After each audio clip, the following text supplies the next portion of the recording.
A very good morning, everyone. Today, we'll begin with our modern history introduction part. Yesterday, we have talked about strategy and orientation about how to proceed and how to study modern history. Today, we'll begin with the background details about how on which the Battle of Plassey took place, Battle of Buxar took place, and we'll look into how Europeans have entered into India. I'm so glad to share this that modern history is more about cause and effect relationships. So all the focus will be on connecting the dots together and making the subject interesting for everyone who want to learn more and more about modern history. So my cause effect relationship of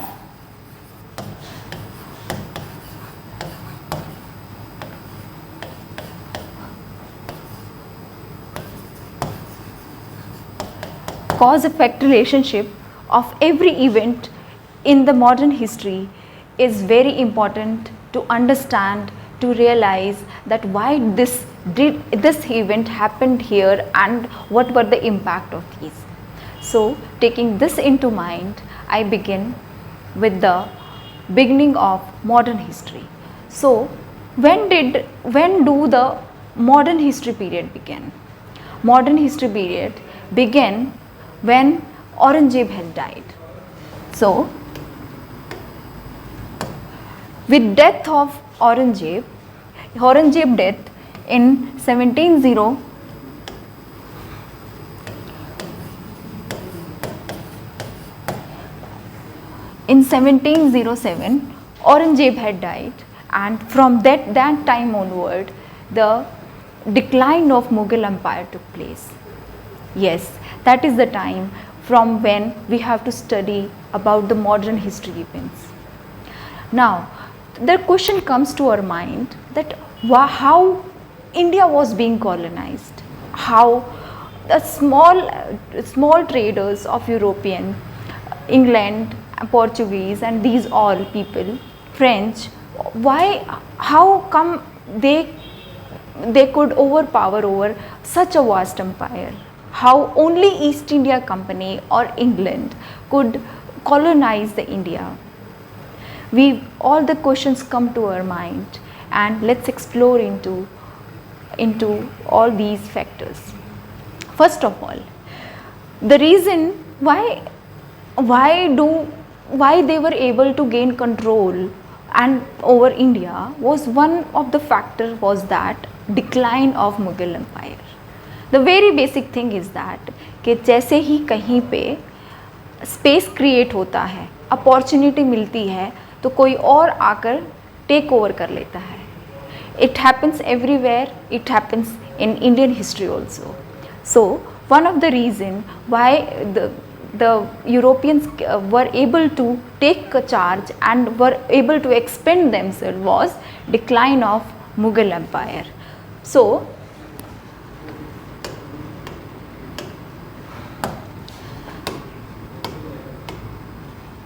decline of Mughal Empire.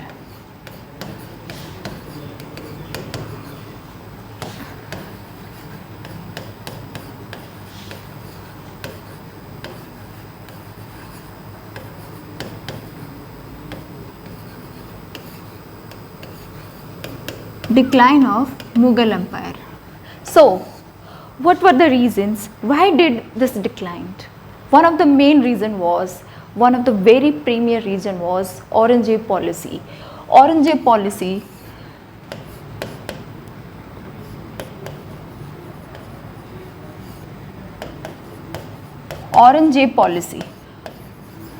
Aurangzeb policies regarding, number one was religious policy.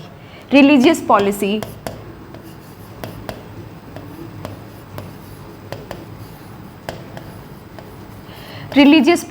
as we are aware, policies like jizya tax were were imposed, and he was in because of his Deccan policy.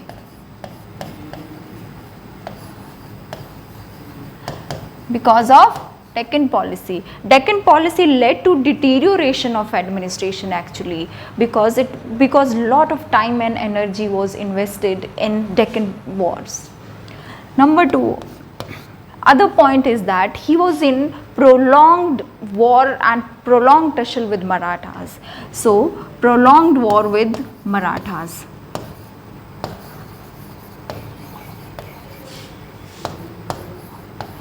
Prolonged war with Marathas.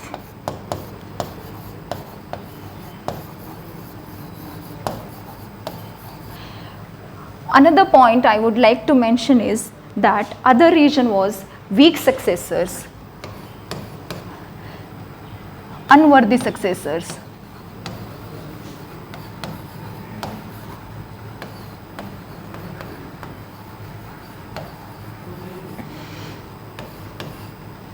Unworthy successors. Actually, the successors after Aurangzeb, they were more interested in leisure and pleasance of life, and they did not pay attention to any of the administrative activity, and they were not even skilled or diplomatic enough. So, another thing is socio-economic condition of the time, socio-political, or let's say socio-economic condition. Socio-economic situation of the time. During the time, what happened was all the burden of the economy was on peasants. They had to pay high revenue. So, peasantry burden,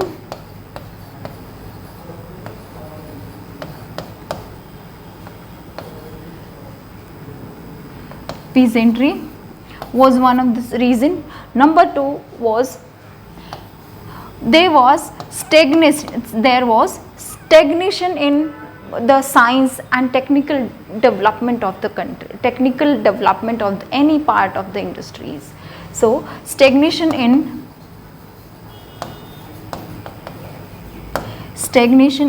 science and development.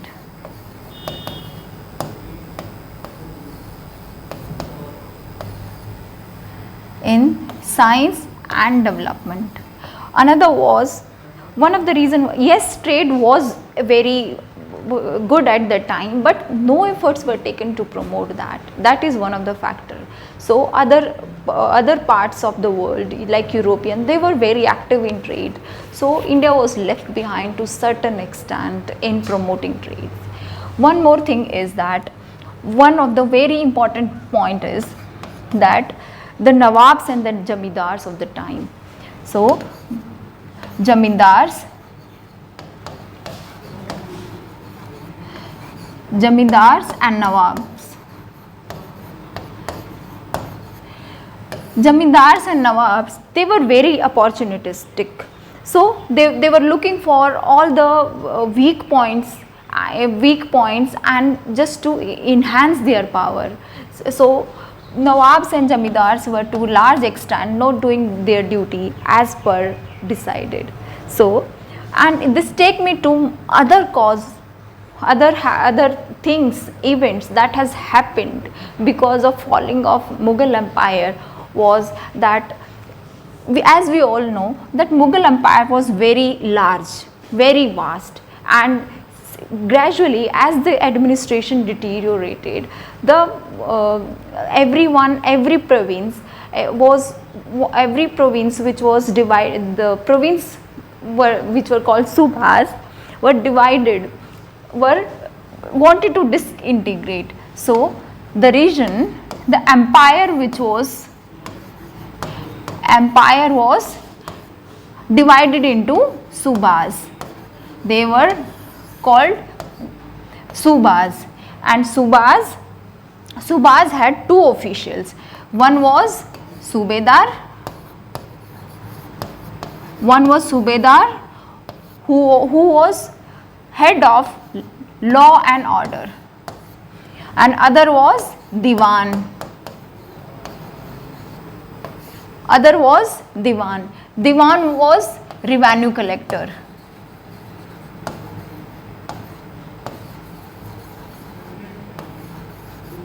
revenue collector. Now these subedars were very powerful. They were looking for opportunities that how they can separate their subas from the empire, and in that very consequence, consequently so many subas were separated, and few of them are Hyderabad,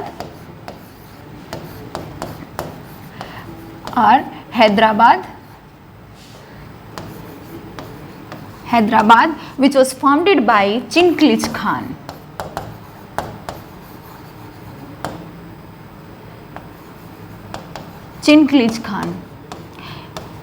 He had two titles, Ashraf Jah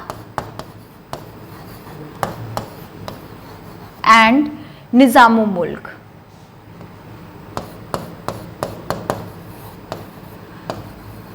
Nizam-ul Mulk.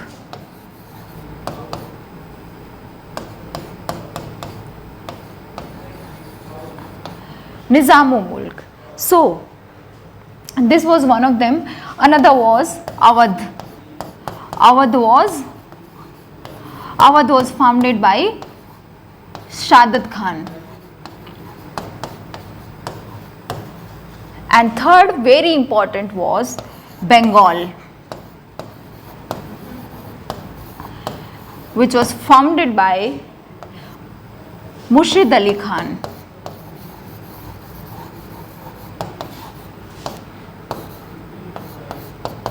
Murshid Ali Khan. So consequently, as we are seeing that because of declining of Mughal power, several subas were separated.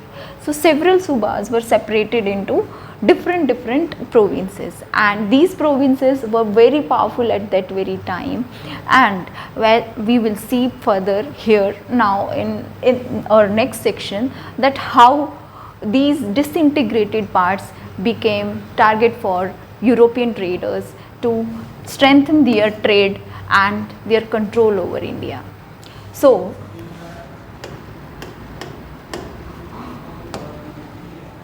now one more question that comes to our mind is that before I move further, we study further, one very big question that comes to our mind, that why did Europeans come at only this time? Why they had not arrived earlier, or because trade was prevalent earlier also, yes, through the Silk route as we know, but why only this time, and they took the sea route now? So lots of queries that happens I would like to address is that one is Europeans had come to, earlier trade was prevalent, it used to take place during the Roman time very efficiently. So Roman Empire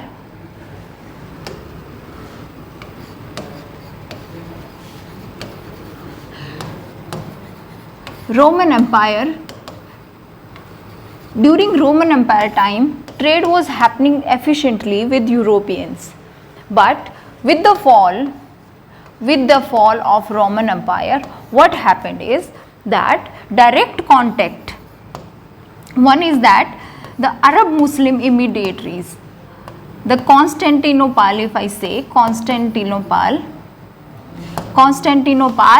fell in Ottoman Empire. Yeah, Ottoman Turk hand, and as a result what happened is that number of Arab Muslim intermediaries, they came into light, they came into existence, Arab Muslim intermediaries. What happened after that is that Arab Muslim intermediaries and these intermediaries charged heavy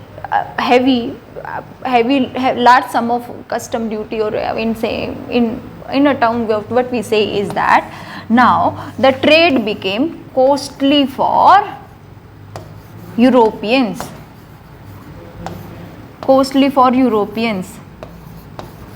and the direct contact between India and Europeans declined, and moreover other routes also were in hands of Arab Muslims.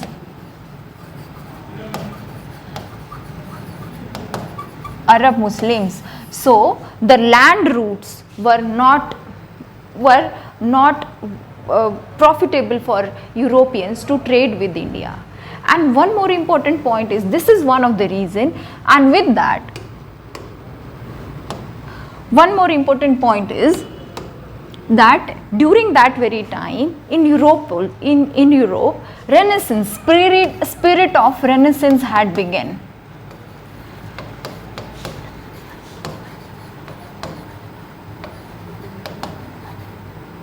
Spirit of Renaissance had begun, and there were more focus on more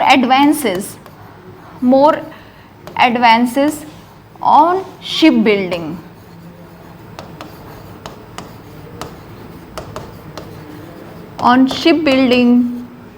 And navigation.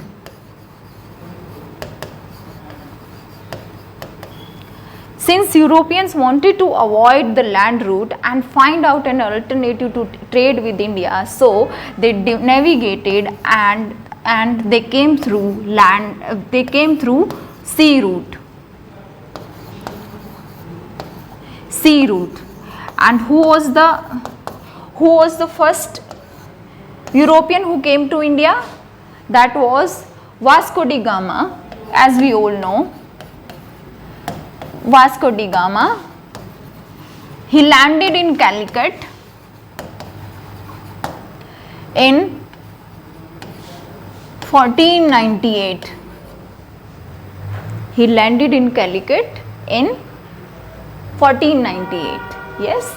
So this is one of the very important point, because we need to know about the reasons why these things are happening, and there is logic behind all these. So let's move further. And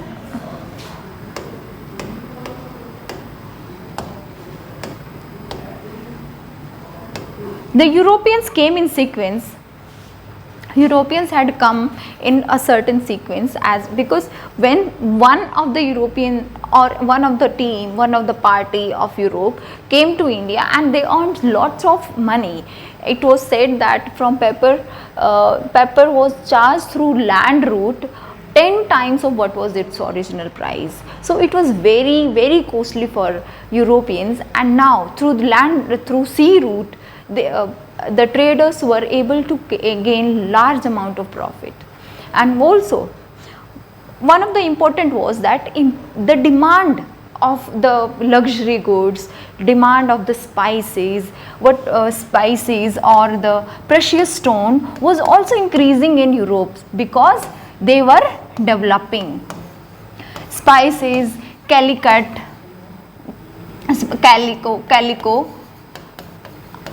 precious stones,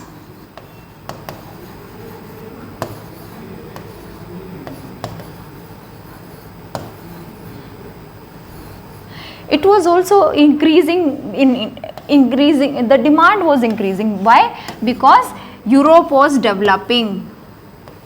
They were developing. There was large amount of meat consumption.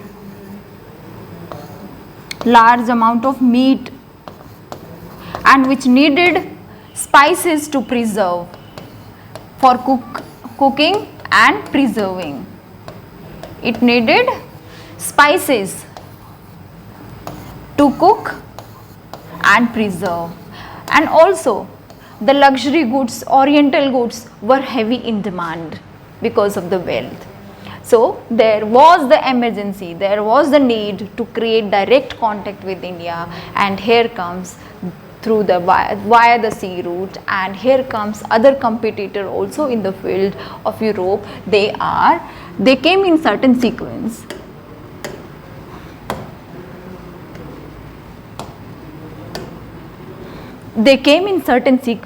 And that is Portuguese at the first,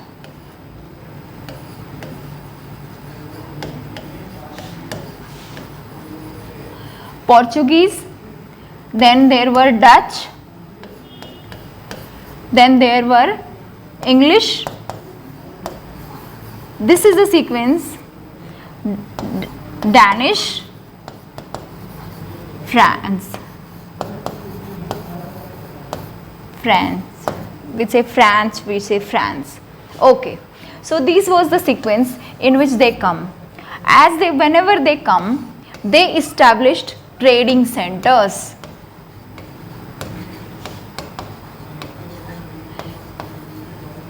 They established trading centers on coastal region, because in coastal region, because it was convenient to trade. The trading centers, there were number of trading centers, and a few of them are like the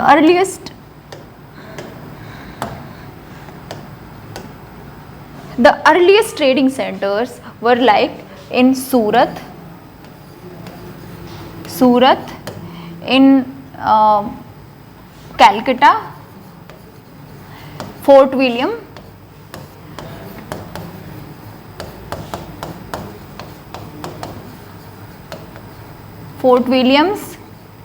and in Madras,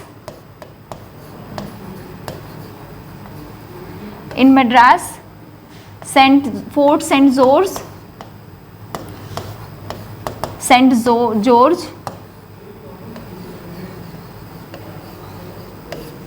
These were few of the, and even in fact Masulipatam in Andhra Pradesh.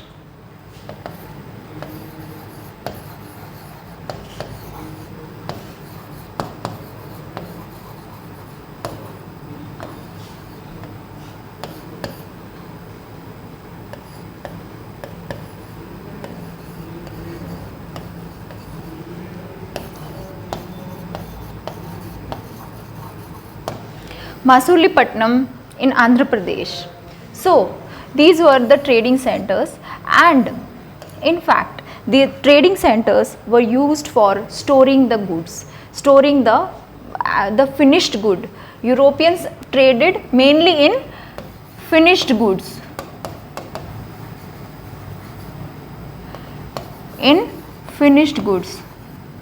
Trading centers, in the trading centers, clerical staff which was taking care of the product, they were called factors, and their offices were called factories.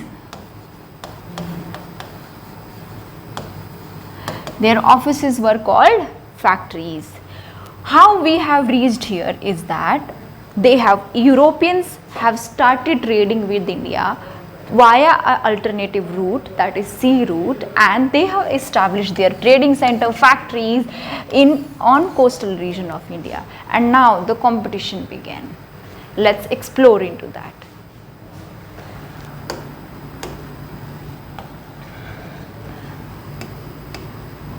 What happens is that when we see the sequence of event, it becomes more understanding, and when we connect the dot, it becomes purely a story of, like, here till now it will be a story of more of trading, competition and all these things. And now let's dive deep into further events.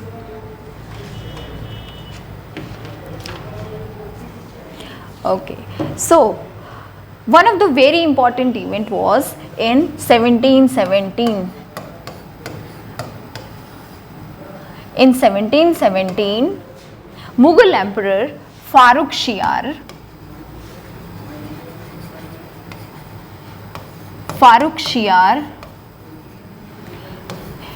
he issued a farman which is called Royal Farman.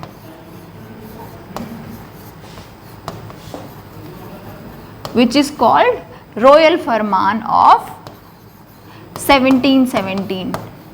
Why this farman is very important is that in this farman, two concessions were given to East India Company.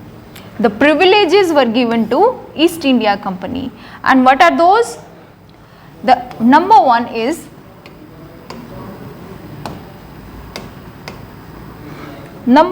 that custom duty free trade. Custom duty free trade from India.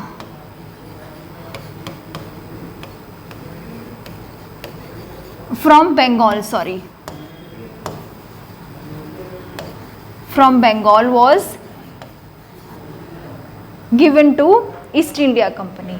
Number two was that a term what we'll be using here is dastak. This is very important because this will be the bone of contention in further events. So in dastak, what happened is what is dastak? Dastak is nothing but the license. The company was given permission to give license to traders to trade. This is kind of license which company can give to trade, but it was given in that it is a kind of license, we can say, but it was given that yes, company employees can also trade, but they cannot trade in their individual capacity. And when they will trade in their individual capacity, they have to pay the custom price. But the dastak, which was like a license which was to be given by the company to the traders for smooth flow of trade, and it was mainly the concession over the custom duties. Later in the events, we will see that how company had misused using this dastak and giving only to their employees, and hence creating a tussle with the Nawab of Bengal and the region around. Let's dive into that. Yes. Now, what happened is that when we talk about Bengal, when we talk about Bengal, this dastak information is very important because we are talking about Bengal now.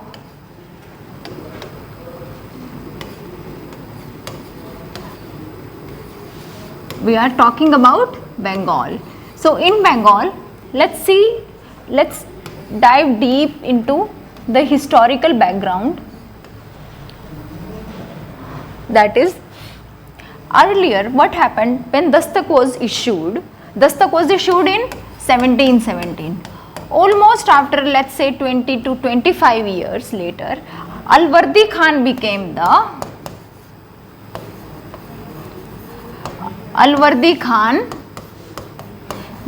the Nawab of Bengal in 1740. And this Alwardi Khan, he appointed one of his daughter's son, Siraj-ud-Dullah, as Nawab, successor.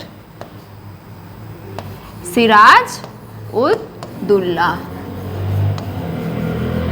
Yes, are we following? So Alwardi Khan, he appointed Siraj-ud-Dullah as who was son of one of his three daughters as Nawab, as his successor. But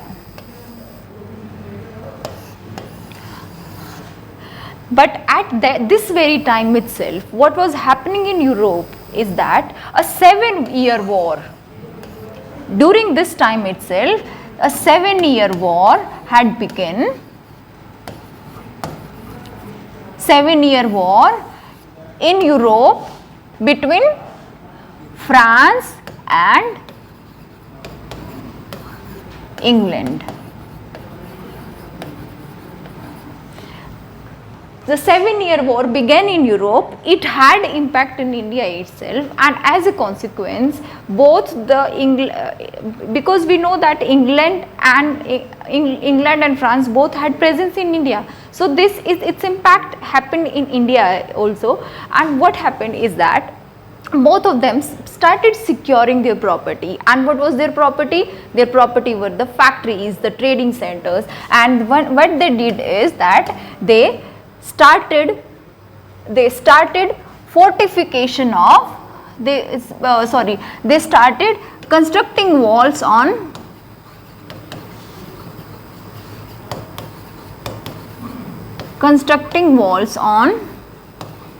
their trading center. And what was their trading center in Bengal? That was Fort Williams.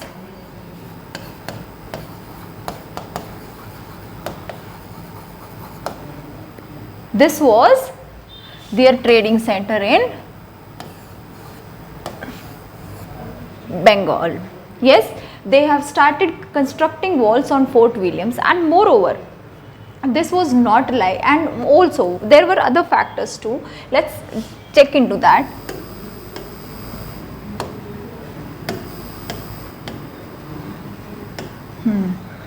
The one was constructing walls,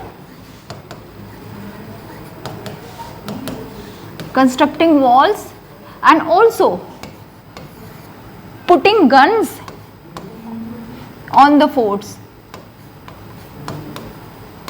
putting gun on the walls of fort.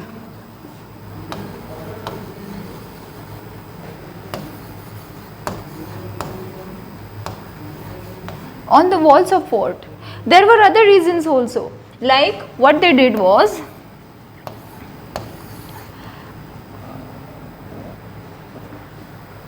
and also it was like when they were present over here in India, they have taken over, they have bribed people in all the influential people, all the officers who were in charge of the time, So we will have to look into all the factors which had led to a great event, that is the Battle of Plassey, and which is very deciding event for the modern history in India. So these were few of the factors, and other important local factors were that I'll be writing few of the names, like Krishna Vallabh.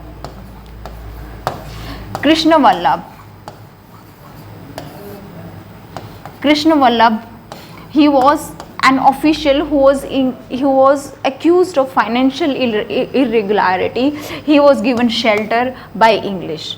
All these factors led to outrage of Sirajuddaulah. He did not tolerate it, no. And Krishna Vallabh को shelter दिया. उसके बाद क्या है, जो rival claim है,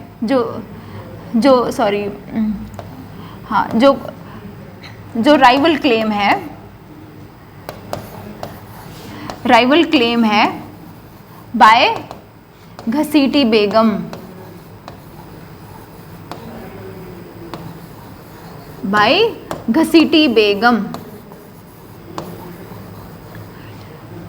जो rivalry थी फॉर सक्सेसर घसीटी बेगम, उनको उन्होंने शेल्टर दिया. इसके अलावा बहुत सारे काम, जैसे कि उसके अलावा और जैसे कि one of the factor was that जैसे ही फोर्टिफिकेशन शुरू हो गया, वॉल्स वगैरह कंस्ट्रक्ट करना शुरू कर दिया ब्रिटिशर्स ने, Sirajuddaula took over the fort and he appointed his one of the person as Manik Chand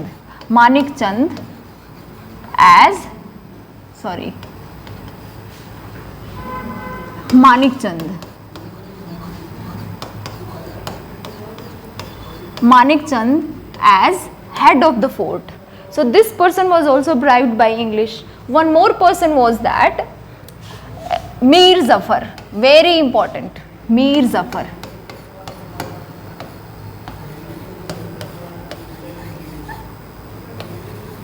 Mir Zafar. Mir Zafar was their Mir Bakshi, or their commanding officer of the army. He was commander of the army, so he was also bribed by the Britishers. So there were certain other factors. Also the financial resources, financer, those who are the bankers, of the time, like Swaroop Chand. I guess I can write here, Swaroop Chand. So Swaroop Chand, they were called Jagat Seth. Jagat Seth, they were also taken in favor by the English. So what happened is that these all factors which had led to the very deciding event, that is the Battle of Plassey. That is Battle of Plassey. And what happened?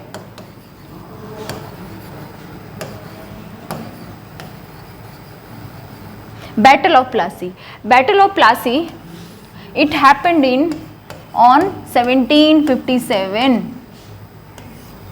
On 1757, between Sirajuddaulah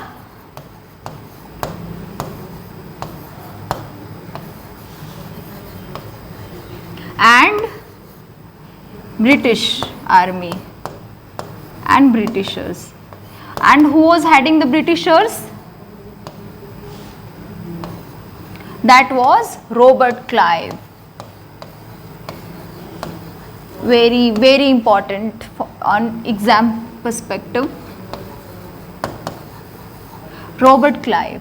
Robert Clive was heading, he was the commanding the army. Robert Clive versus Sirajuddaulah. And here what happened is that Sirajuddaulah lost the battle and English won the battle.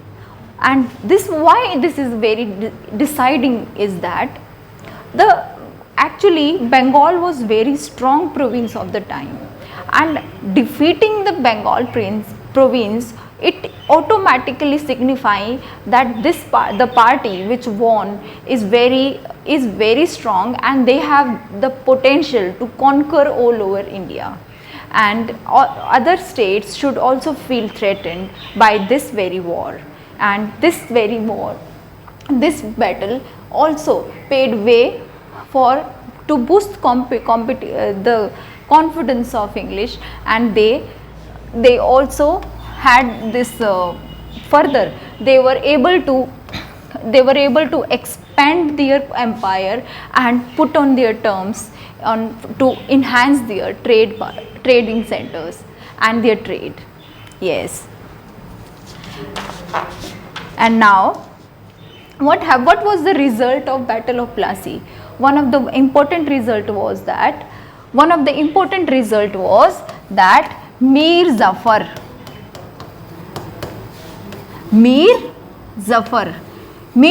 was appointed. Mir Zafar, who was Mir Zafar? He was the commander of the army of Sirajuddaulah. So he was appointed as Nawab from 1757 to 60. Yes. And after him Mir Qasim came. After him Mir Qasim was appointed.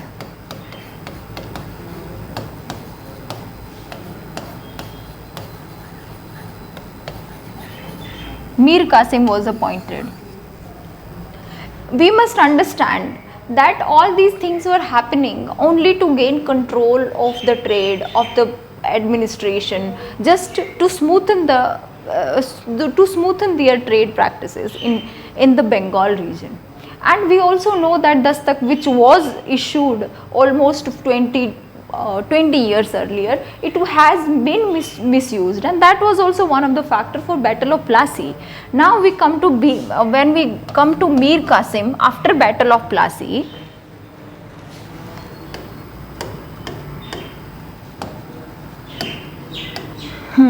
Mir Qasim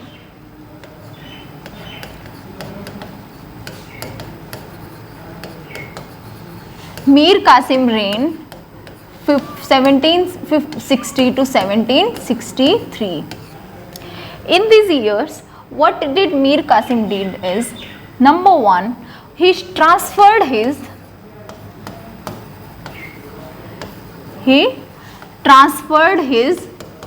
capital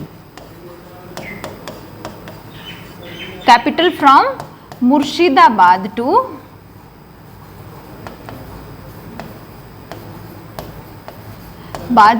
Munger, which is in Bihar. So this was transferred. And number two thing was that, because we all know that dastak was being misused and custom duty was like minimal, and it was being highly at very high rate being misused by company. So Mir Qasim requested English that you stop all these practices and play the fair game, but actually this did not happen. They did not change, and in response, what did Mir Qasim did is that he removed all the custom, he removed the custom duty for all. Custom duty को remove कर दिया गया, removed for all, and this was not digested by English, and they pressurized him to impose the custom duty, but Mir Qasim did not listen and he fled to Munger. Mir Qasim fled to Munger. Yes, and in Munger, after he fled to Munger, English appointed Mir Zafar as Nawab of Bengal. Mir Zafar as Nawab of Bengal. And then the war happened between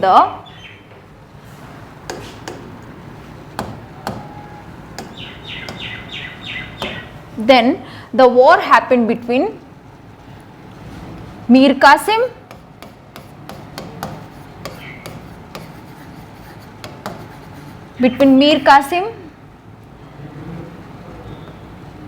Shah Alam II,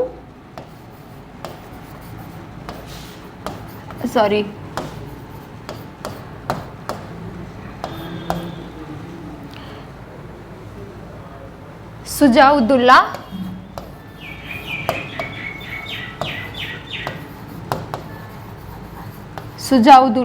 he was Awadh Nawab.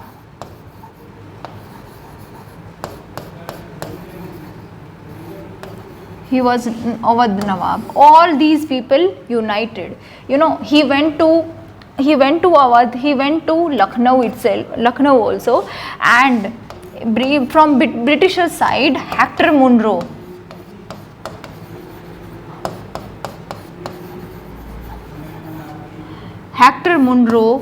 who was commanding the British army, the Battle of Buxar take place.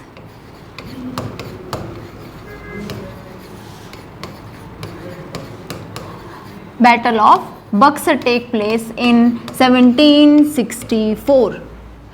In this very war, English people, Hector Munro, they defeated the Grand Alliance of India. As we can see, Shah Alam, he was Mughal emperor, he was also defeated, and this was a great setback for India, because now the Britishers have proved that they are the strong contenders in northern India, and the Marathas and every other province, they should be aware of the increasing power, increasing conquest of Britishers. And now as we all know, कोई भी war होता है, कोई भी छोटा battle होता है, तो दोनों parties के बाद फिर कोई ना कोई एग्रीमेंट साइन होता है, कुछ ना कुछ टर्म्स एंड कंडीशन लिखी जाती हैं, कुछ कंपनसेशन होता है. तो इसी के कॉन्सिक्वेंस में the treaty that was signed was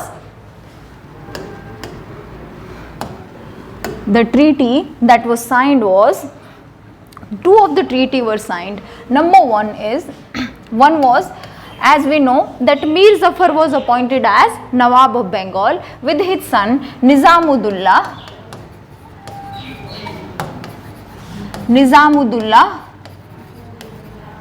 who was Nawab of Bengal.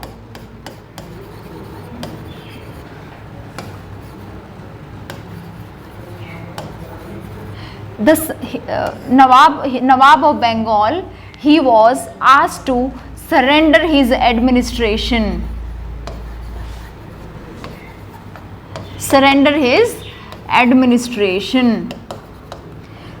And number two thing is that number two treaty was that when we surrender his administration is mainly Nizamat, that is Nizamat.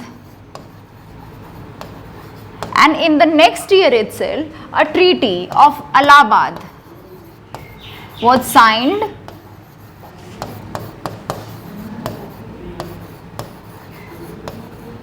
Treaty of Allahabad was signed with Shah Alam II. Shah Alam II, the Mughal emperor, and Shah Alam II, the Mughal emperor, and according to this treaty, the Britishers got Diwani rights. Britishers got Diwani rights of Bengal.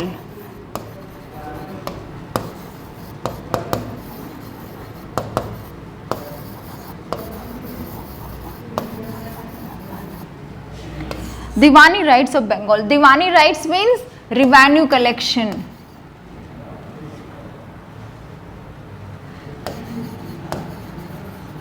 Means revenue collection.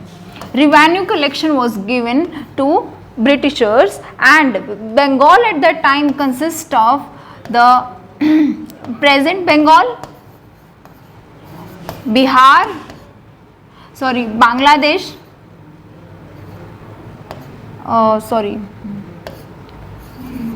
Orissa, Bihar. Bangladesh, Orissa, Bihar. So of a large region, the revenue Diwani rights were given to Britishers, and ultimately what happened, as we can see, the Nizamat was taken by Britishers, Diwani rights were taken by Britishers, and they appointed the puppet ruler. They appointed the puppet ruler whose motive was to maintain peace and order. But as we know that Nizamat, all the power, the financial power, this law and order power, that was taken up by company, and the company had all the power. So company ultimately became sovereign. And also, if we look at the fact that during this time there were two rulers at the time. He was the puppet ruler, and all the power lies in hand of company. So that is called dual government.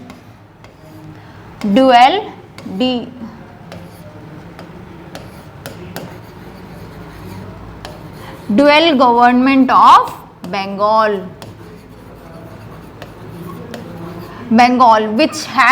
which began from 1764